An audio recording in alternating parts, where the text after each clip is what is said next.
महीने में शिव जी को जलाभिषेक किया जाता है। तो शिव जी को जलाभिषेक क्यों किया जाता है, इसके विषय में थोड़ा सा गुरु जी ने समझाया था कि जब समुद्र मंथन हुआ उसमें से 14 रत्न निकले।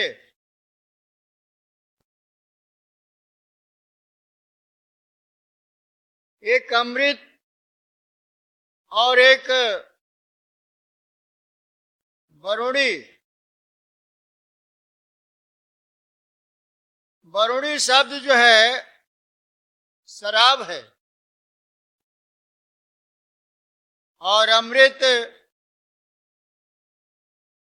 निकला। उसके बाद हलाहल विष निकला, कौस्तुभ मणि निकली, कामधेन निकली, लक्ष्मी जी निकली, अप्सराएं निकली। इस तरह से 14 रत्न निकले। 14 रत्न में से देवता अपने अपने को रख ली।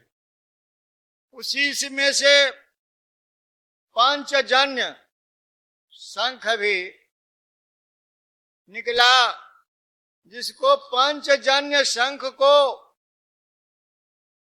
हमारे माधव जी ने रख लिया। आज जो पंचजन्य शंख है वही बज रहा है मेरे भाइयों। कोई दूसरा शंख इस शरीर में नहीं बज रहा है। जो उसमें से निकला था उसी का नाम पंचजन्य शंख है। तो 5 तत्व से यह शरीर है और इसमें वही शंख नित्य बज रहा है। थोड़ी सी कमी हो जाए या शंख नहीं बजता, अल्टर हो जाता है। भाई उसी में से हलाहल विष निकला था। जब विष निकला तो पूरा ब्रह्मांड ही भयभीत हो गया, डगमगाने लगा, राइमामोल होने लगा। जगह जगह जो लोग जो है गिर गए। स्थिर डमाडोल इस सृष्टि का हुआ। ब्रह्मा जी बड़े भयभीत हुए कि आज जो सृष्टि रची गई उसका ही विनाश हो जाएगा, क्योंकि इस धरती के ऊपर विष फैल गया, हलाहल विष फैल गया। सब देवता मिलकर के, ब्रह्मा विष्णु महेश मिलकर के महेश जी के पास जाते हैं। महेश जी से प्रार्थना करते हैं विष को धारण करने का। किसी के पास शक्ति नहीं थी, न ब्रह्मा के पास थी, न कुबेर के पास थी, न विष्णु के पास में थी। वह शक्ति थी तो सिर्फ आत्मा राम शिव के पास। कोई उनको भोलेनाथ का करके पुकारता है, कोई शंकर कह के पुकारता है, कोई औढ़र दानी कह के पुकारता है। कई नाम उनके हैं। सब लोगों ने मिलकर के स्तुति करते हैं।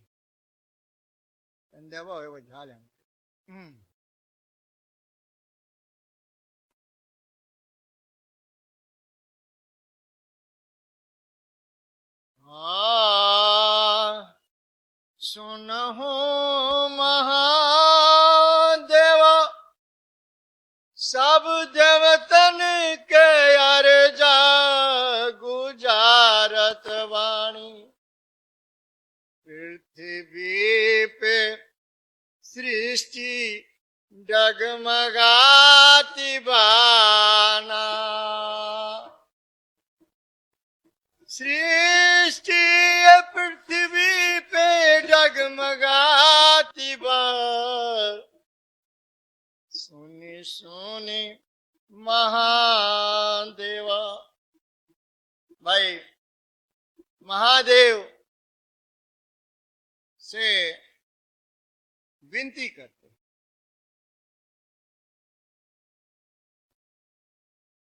महादेव जी से विनती करते हैं, आत्मा राम शिव से विनती करते हैं। जितने देवता थे सब मिलकर के और विनती कर रहे हैं कि हे प्रभु, इस धरा धरती पे सृष्टि को बचा लो, न यह सृष्टि का विनाश हो जाए। शिव जी प्रकट हुए,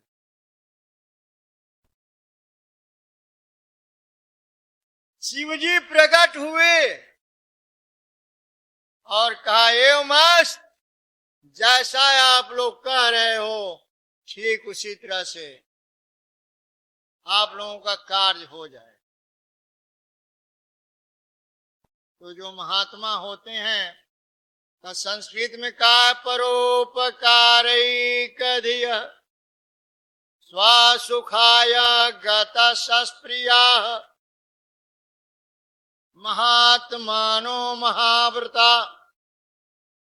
वह कार्य, परोपकार का कार्य जो है शिव जी ने किया। आते ही विष का घड़ा उठाए और मुख ते लगाए और पूरे घड़े के विष को पी गए। जब पूरे विष को कंठ में उतार लिया, इस पूरे शरीर में उतार लिया,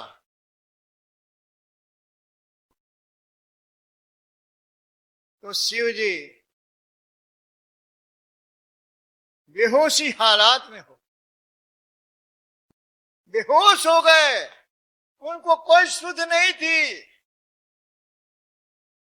सब देवता घबरा गए।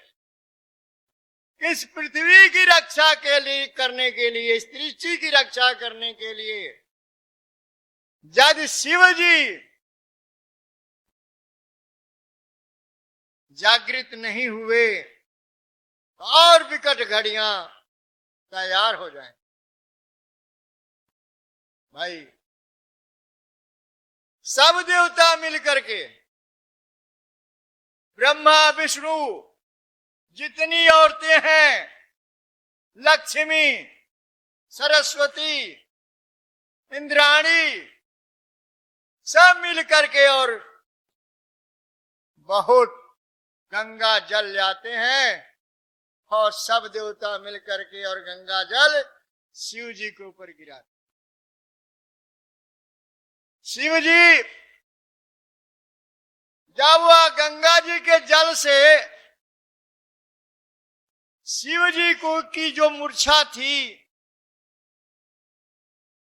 जो अचेत थे, वह धीरे धीरे कितना घड़ा वहां जल गिरा जिसका कोई हिसाब नहीं। उसी को हम लोग रुद्राभिषेक कहते हैं।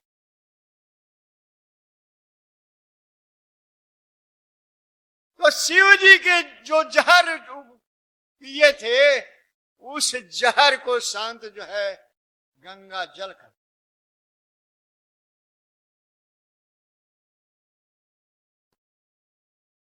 भाई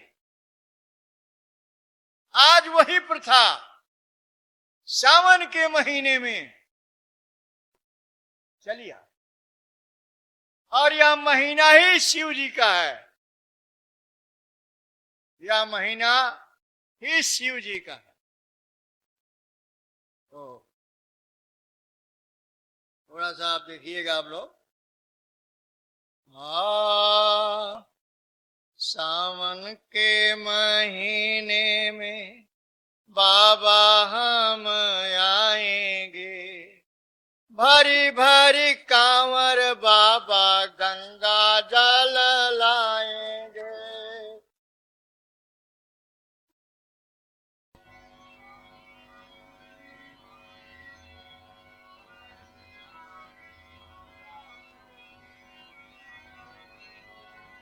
गे सावन के महीने बाबा हम सब आएंगे, भारी भारी कांवर गंगा जल लाएंगे।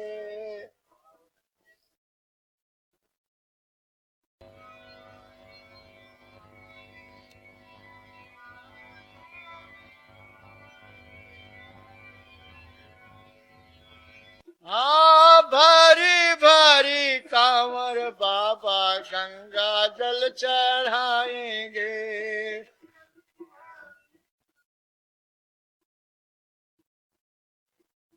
गे गंगा जल चढ़ाएंगे बाबा गंगा जल चढ़ाएंगे।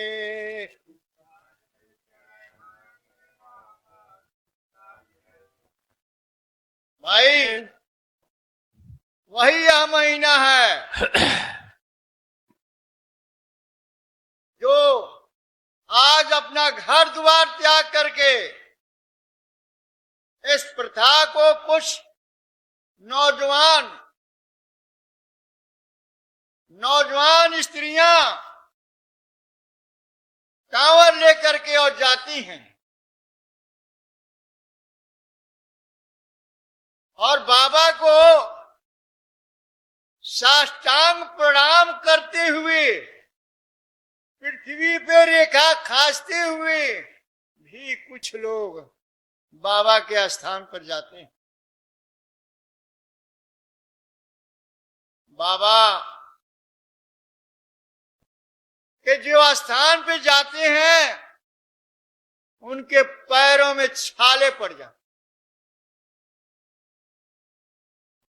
इन सुखिया पहाड़ है वहां जिसके पत्थर नुकीले होते हैं और वो पैरों में चुभते हैं और यह 1 किलोमीटर की दायरा में है और उसी पर लोग चढ़ करके और जाते हैं। कितना कष्ट, कितना उमंग और उत्साह से लोग शिव जी को हरिद्वार से गंगा जल भरते हैं और लेकर बैजनाथ धाम से। बैजनाथ धाम जाते हैं तो उनके अंदर भी वही मालिक आनंद दे दे, उनके सारे संकट को हरण कर लेता है, उनका जीवन प्रफुल्लित कर देते हैं।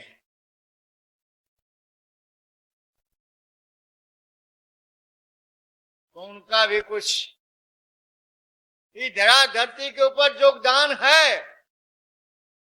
हम लोग सहज में एक सत्संग मंडल है, अपने समय से नहीं पहुंच पाते हैं और वो सावन के महीने में नाना कष्ट उठाते हुए भी भोलेनाथ के स्थान पे पहुंच जाते और उनकी जयकारा से सारे शरीर का दुख दर्द मिट जाए। भाई सत्संग की महिमा, सत्संग की महिमा को जो जान जाएगा वह मालिक मुझे सिर्फ 2 घड़ी का समय मांगता है। 24 घंटे में सिर्फ 2 घंटा मांगता है, 22 घंटे का समय आपको दे दिया। लेकिन वही 2 घंटे का समय हम लोगों के पास नहीं और न हम लोग दे पाते। वीरवार को नहीं जाएंगे तो शनिवार को चले जाएंगे, शनिवार को एक कोई बाधा आ गई तो शनिवार भी गया और वीरवार भी गया, दोनों ही चला गया।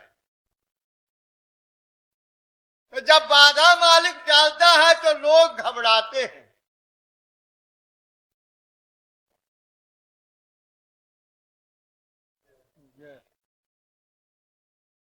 और उस बाधा को दूर करने के लिए सत्संग है। अपने आप में देखो, हमारे रविदास जी एक बार सुनाए थे कि 93,000 करोड़ हम लोग श्वास लेते, जो 70, कोई 80, कोई 90। तो आप इसमें गुणा भाग करो कि कितना श्वास उस मालिक को हम लोग अर्पित करते हैं, कितना श्वास हम अर्पित उस मालिक को करते हैं। भाई हाँ, ये सुन लो, यही 10वां अंश है। श्वासों का 10वां अंश ही उस मालिक को देना है। वो रुपया नहीं चाहता, पैसा नहीं चाहता, महल नहीं चाहता, टारी नहीं चाहता, लेकिन ये 10वां अंश वो मालिक मांगता। चाहे आप भजन के माध्यम से दो, सत्संग के माध्यम से दो, लेकिन वो 10वां अंश उसको चाहिए, तभी ये जीवन सफल होगा।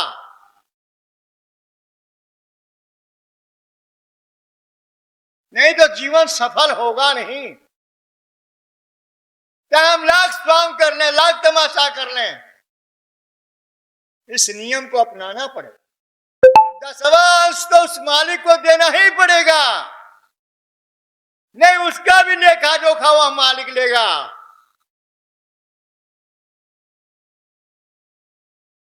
कहीं डाल दिया उठा करके नर्क के कूप में, तो उससे जल्दी निकल नहीं पाओ। इसलिए 10वां अंश भजन के माध्यम से, सत्संग के माध्यम से 10वां अंश देना ही पड़ेगा।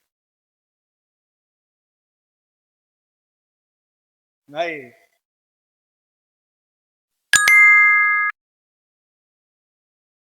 10वां अंश, 10 इंद्रियां भी आपको मालिक ने दिया है, हमेशा उसको आप यूज कर लेते हो।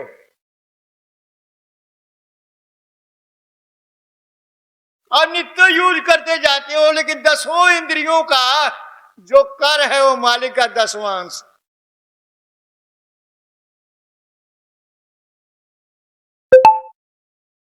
तो 10वां अंश पर विचार किया जाए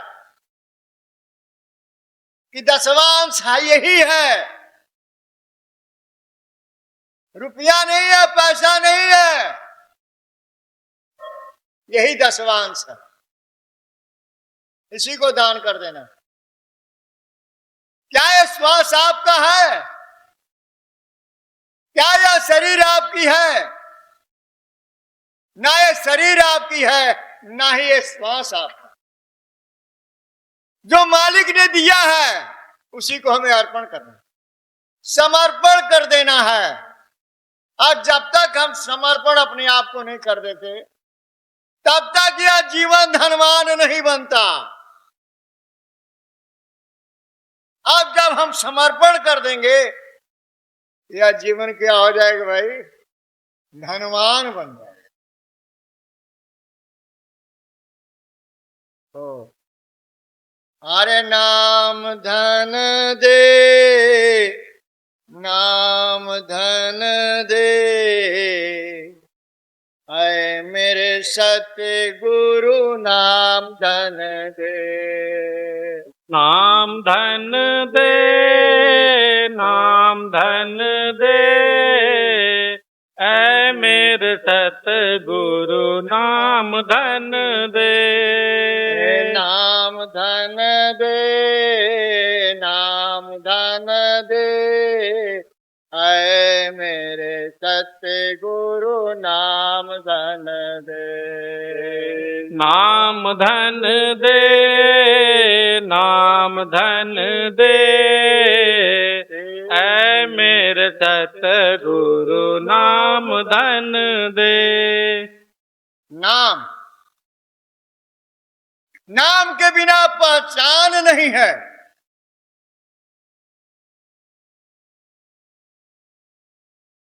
जब सदगुरु ने नाम दे दिया, किसका नाम दे दिया भाई? उस प्रभु के नाम को दे दिया, तो नाम से पहचान हो गई। ये नाम न होता तो पहचान भी नहीं हुई। इस धरा धरती के ऊपर जितनी वनस्पतियां हैं, जितने पेड़ पौधे हैं, जितने घास फूस हैं, सबका नाम मालिक ने दिया है।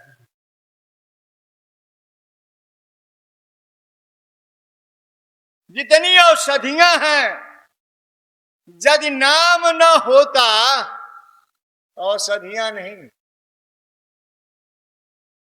नाम न होता तो हम और आपका मिलन नहीं, नाम न होता तो सतगुरु नहीं मिले। तो नाम के कारण ही सतगुरु मिले।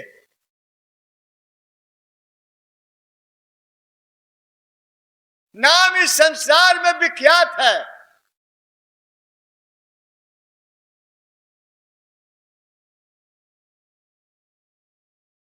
तो उसी नाम को सतगुरु से हम लोगों ने मांगा।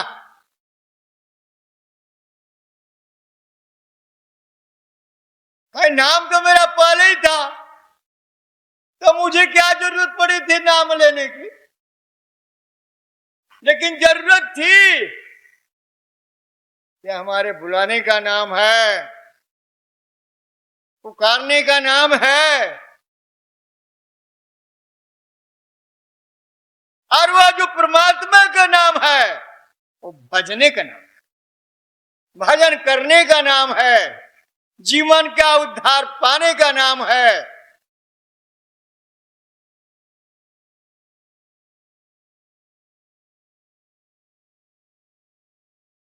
तो भाई गुरु सदगुरु जी महाराज हम सब लोगों को नाम धन दे, नाम धन सदगुरु ने दे दिया। और यह जो जीवन दुष्कृत था, यह जीवन इसके पहले दुष्कृत था, और जब सदगुरु की शरण में आए हैं तो समृद्धि द्वार बन गया। और द्वार में जब बन गया इसमें नाम आ, सदगुरु ने नाम दे दिया।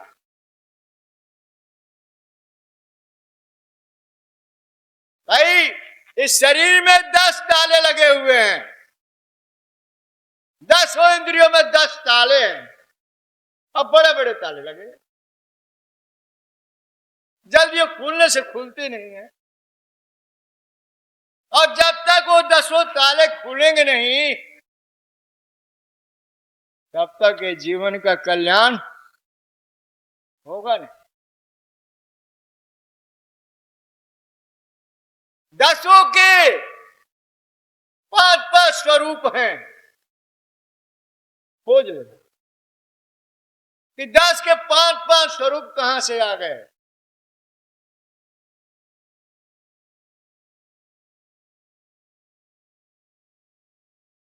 पांच स्वरूप कैसे हैं? 5 प्रकृति ये शरीर बनी है। क्षितिजल पावक गगन समीरा, 5 तत्व से अधम शरीरा। उनके एक एक के 5 रूप हैं।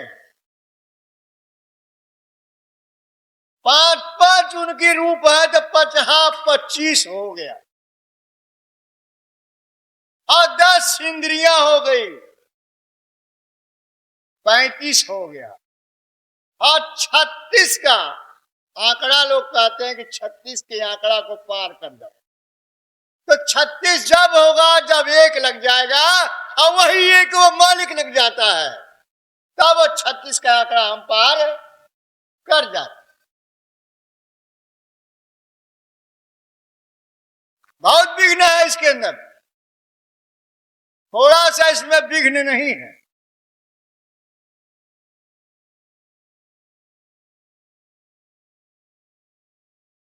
स्थिर मुझे नहीं रहने देगा, बेचैन कर डालता।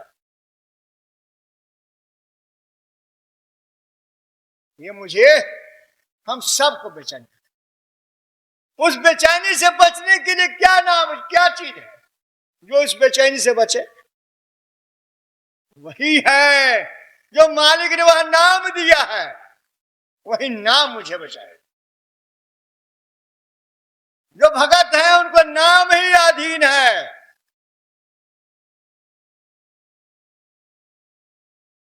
नाम के अधीन भक्त रहता है।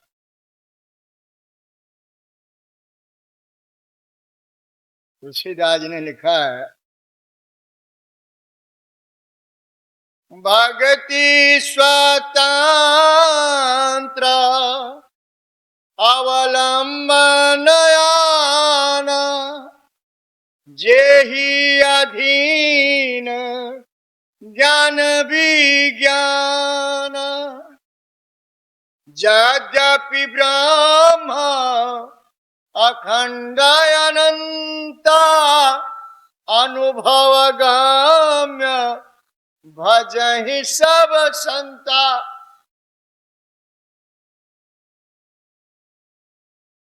तुलसीदास जी कहते हैं भक्ति स्वतंत्र है,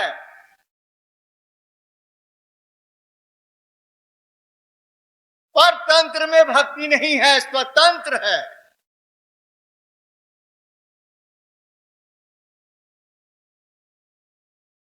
इतना जल्दी भक्ति आती नहीं है, अवलंबन आना। जिसके अधीन ज्ञान और विज्ञान है,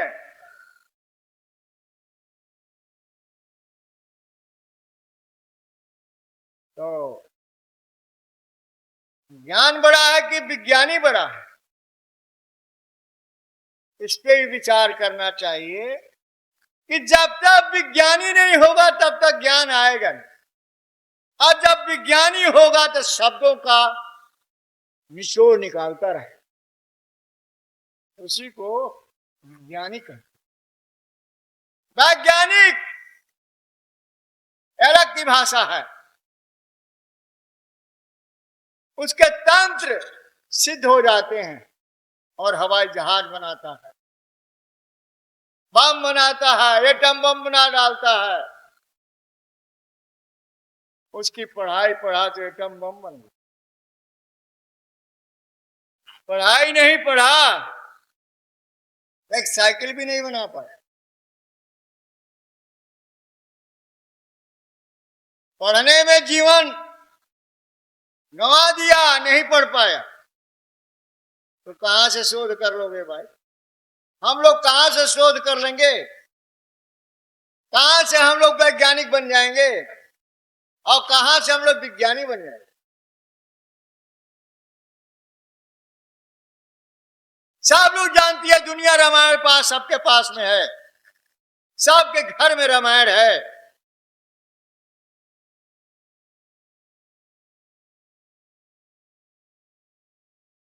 तो सब लोग पढ़ते हैं। यद्यपि ब्रह्म अखंड अनंत है,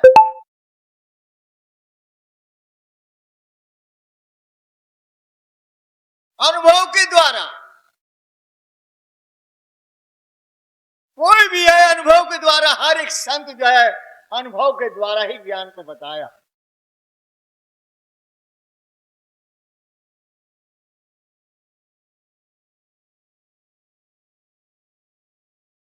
तो जो गंगा के तीर गया ही नहीं होगा, कभी गंगा में घुस करके और उसकी था को लिया ही नहीं होगा, तो कैसे वो विज्ञानी बन जाएगा?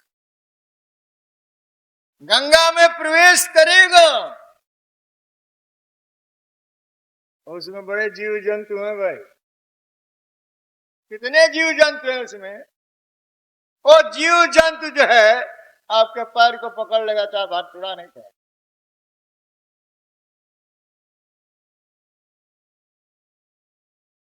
उस जीव जंतु को भी जब राम नाम का इस गंगा में झाड़ू लगाएंगे तब वो सब धीरे धीरे इसमें से निकल करके कहां जाएंगे, भाग जाए।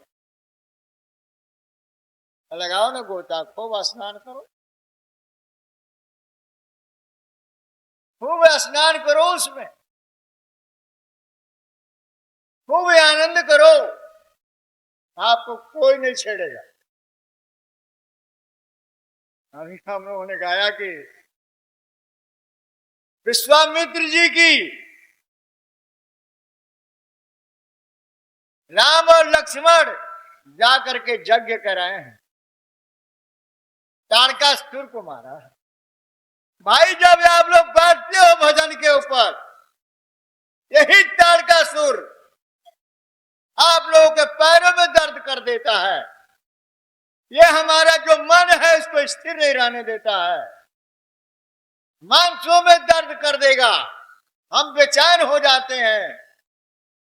और इसी शरीर में तारकासुर को मारने के लिए विश्वामित्र जी राम और लक्ष्मण को लेकर के आए थे। ठीक इसी तरह से हमारे गुरु जी ने भी राम और लक्ष्मण को दिया। मारो तारकासुर को और मुनि जी का यज्ञ कर लो।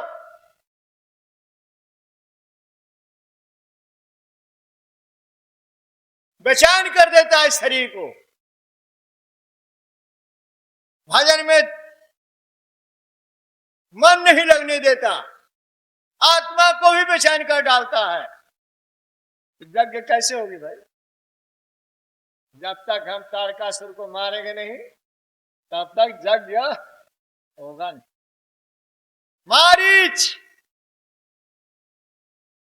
मारीच को भी मारीच ने मारा है, सुबाहु को भी मारा है, तीनों को मार दिया है। बड़ी लंबी बाजू है भाई, यहां से बाजू फैलाता था तो दिल्ली तक उसका बात पहुंच जाता है और खींच लेता। उस सुबाहु को श्री राम जी ने मारा। जब हम भजन करते करते या जीवन उस मालिक को समर्पण कर देंगे, या भजन ही तारकासुर और सुबाहु और मारीच को मार डाले, तो आप आनंद हो जाएंगे, कोई डर नहीं रह जाएगा, आप स्वतः यज्ञ करेंगे। इसमें कोई डर, दो राय नहीं। भाई देखो, हमारे गुरु जी ने बहुत पुरानी भजन गाई है, गाते थे, ईश्वर को जान प्यारे, ईश्वर को जान प्यारे, कहीं वक्त टल न जावे। ईश्वर को जान प्यारे, कहीं वक्त टल न जाए। ईश्वर को जान प्यारे, कहीं वक्त टल न जावे। ईश्वर को जान प्यारे, कहीं वक्त टल न जाए।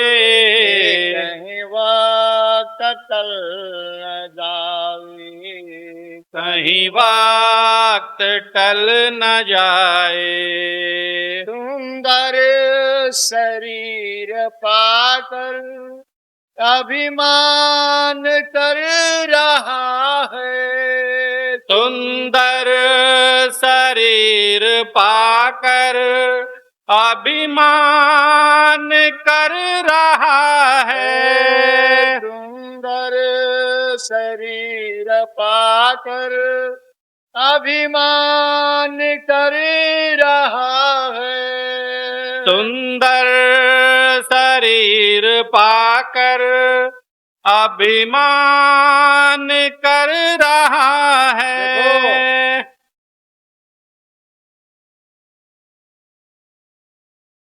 यह सुंदर शरीर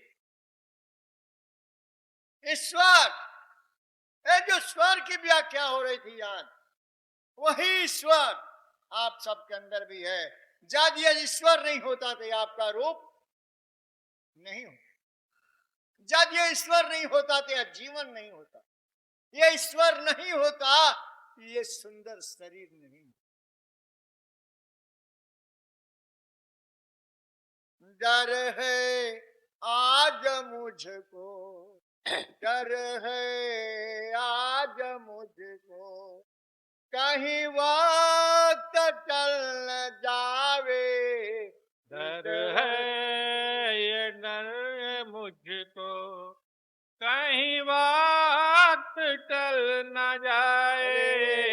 डर है आज मुझको, कहीं वक्त टल न जावे।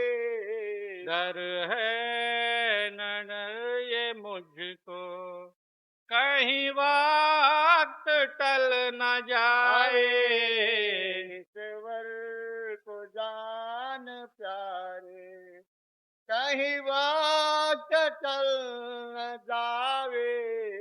ईश्वर को जान प्यारे, कहीं वक्त टल न जाए। वह वक्त कौन सा है जो टल जाएगा? यह जीवन गलफत में पड़ जाए।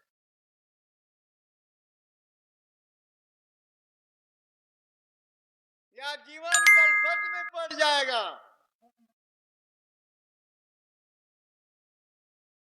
गलफत कहो, गलफत कहो, लेकिन है गलफत।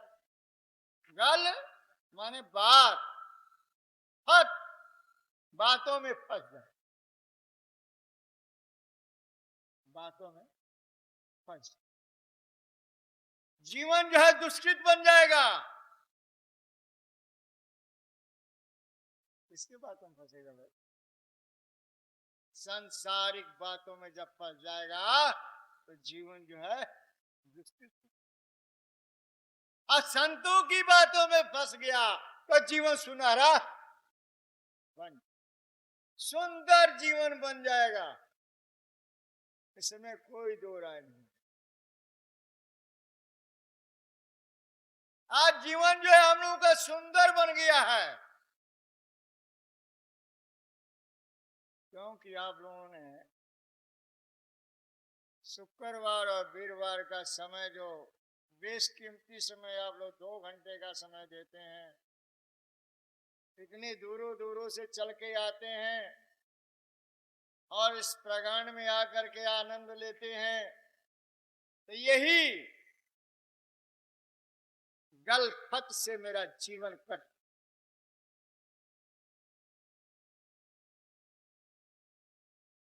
गलफत की नींद छोड़ो, नींद छोड़ो, ओ गलफत की नींद छोड़ो, गलफत की नींद छोड़ो। सांसों को मन में जोड़ो, सांसों को मन में जोड़ो, सांसों को मन से जोड़ो, सांसों को मन से जोड़ो। डर है आज मुझको, कहीं वक्त टल न जाए। डर है न टल ये जाए, श्वासों का क्या ठिकाना। नहीं, ठीक ही कहा।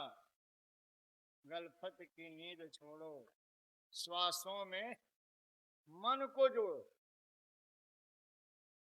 जो हम आज सो जाते कहते अच्छा पड़ेगा, चला जाऊंगा, चला जाऊंगा। यही हमारा जीवन जो है संशय में पड़ गया। गुरु जी ने बताया था संशय से तन जाय न साई। संशय जब हो जाता है शरीर में, छड़ यार आज सत्संग नहीं है तो हम घर में ही बैठे रहेगा। जब उस मालिक की दया होती है, जब उसकी कृपा हो जाती है, तो मनुष्य अपने घर से चल, उस रास्ते की रक्षा उस मालिक की है। यदि आज तक किसी की हानि हुई हो तो बता, पूरे रास्ते की जिम्मेवारी उस मालिक की है। और हम लोग जो है इस पे विश्वास नहीं करते। पूरे जीवन का जिसने हाथ पकड़ा है, जिसने जीवन दिया है और जो जीवन की रक्षा कर रहा है वही आपके साथ में, तो डरते किससे? कौन मारने वाला है, कौन लूटने वाला है और कौन लुटाने वाला? डरो मत, डर के भजन नहीं होती, डर के सत्संग नहीं होता। निर्भय होकर के भक्त, निर्भय शेवरी ने किया, निर्भय जब भक्त प्रहलाद ने भक्ति किया, निर्भय चाहे ध्रुव ने भक्ति किया, उसी तरह से खुद निर्भय हो जाओ। इसी को कहते हैं निर्भय भक्ति, निर्भरा भक्ति।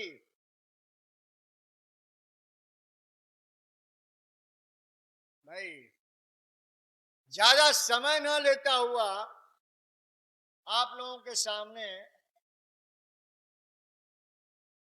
यह जीवन का कड़वा सत्य है कि आया है सो जाएगा। राजा रंग फकीर और एक सिंहासन चढ़ा जाता और एक बधा जात, फर्क इतना ही है, एक जंजीर में बधा हुआ जाएगा और एक जो है सिंहासन पे चढ़ गए। कौरव में लड़ाई हुई तो कौरव सब जो है पढ़ के चले गए।